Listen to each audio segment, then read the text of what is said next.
மதுரை காடுகளில் சட்டத்திற்கு புறம்பாக விலங்குகளை வேட்டையாடிய ஒருவர் இன்று காவல்துறையிடம் சிக்கினார். நூற்றுக்கணக்கான கேளை ஆடுகளை கொன்று குவித்த இவர் பாலியல் பலாத்கார குற்றத்திற்காக கைது செய்யப்பட்டவர் என்பது குறிப்பிடத்தக்கது.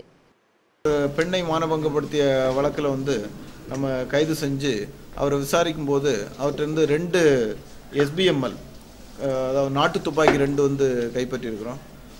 அதே போல் இந்த விலங்குகளுடைய தோள்கள் அதுவும் கைப்பற்றியிருக்கிறோம்.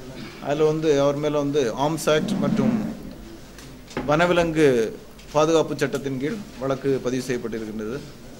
இதில் விசாரணை செய்யும்போது இந்த துப்பாக்கியை வச்சு மிரட்டி இன்னும் ஒரு சில பெண்களை மானபங்கப்படுத்தினதாக தெரியுது. அதனால் அவரை கஸ்டடியில் எடுத்து நாங்கள் மேற்கொண்டு விசாரிக்கிறதுக்கு இருக்கிறோம். Bureau report, red fix news.